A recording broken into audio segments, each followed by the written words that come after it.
Hi hello welcome to రా cooker and vlogs. ఈరోజు నేను మీకు చూపించే రెసిపీ చెనా దమ్ బిర్యానీ. ఎంత సింపుల్గా చేయొచ్చు, అంత టేస్టీగా కూడా ఉంటుంది.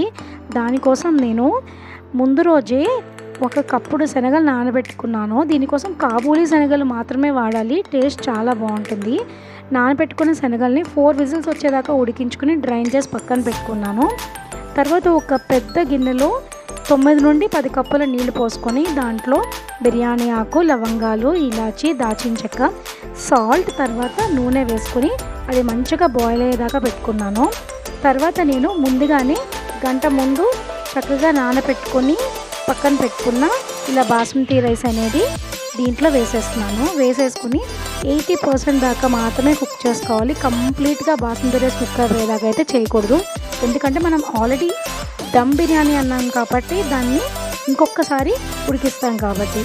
సో ఇలా మనం ఈ రైస్ని కూడా డ్రైన్ చేసి పక్కన పెట్టుకోవాలి. ఈ రెసిపీ కోసం 3 నుండి 4 పెద్ద ఉల్లిపాయలు తీసుకుని సన్నగా కట్ చేసి పక్కన పెట్టుకోవాలి. తర్వాత ఒక మిక్సీ జార్లో అల్లము, వెల్లుల్లి రెబ్బలు, పచ్చిమిరపకాయ ముక్కలు, 1 నుండి 2 ఉల్లిపాయ ముక్కలు, కొద్దిగా పుదీనా అండ్ కొత్తిమీర వేసుకుని గ్రైండ్ చేసి ఆ పేస్ట్ పక్కన పెట్టుకోవాలి.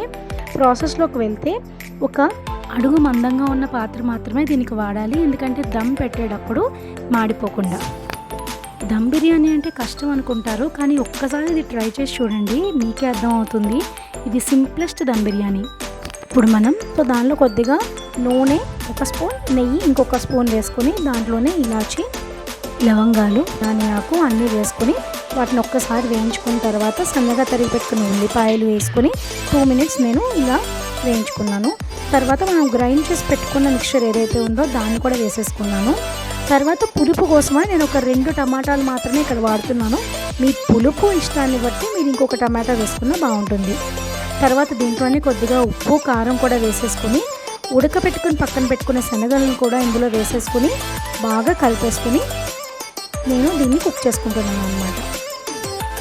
సో ఇక్కడ మీరు చూస్తున్నారో దీనికి మొత్తం అన్నీ బాగా పట్టేలాగా నేను కలిపేసుకున్నాను. తర్వాత మనం ఉడికించిన శనగల వాటర్ ఏదైతే ఉందో దాన్ని నేను ఒక 2 స్పూన్లు మాత్రమే వేసుకుని ఇలా మూత పెట్టేసుకుని ఒక 5 మినిట్స్ దీన్ని ఉడికించేసుకుంటున్నాను. తర్వాత వేరే మసాలాలు ఏం వేయట్లేదు, కొంచెం పుదీనా ఆకుని మాత్రం వేసుకొని ఇంకొకసారి తిప్పేసుకుంటున్నాను. తర్వాత మనకి ఇదిగో ఇలా లేయర్స్గా బాస్మతి రైస్ని అయితే వేసేసుకోవాలి. బాస్మతి రైస్ వేసుకొని పైన పుదీనాకు కొద్దిగా 2 స్పూన్ల నెయ్యి వేసుకుంటే కాసేపటికి ఇదిగో ఇలా గుమ్మలాడుతూ రెడీ అయిపోతుందన్నమాట. చూసారా, చాలా టేస్టీగా ఉంది, మీరు కూడా ట్రై చేయండి.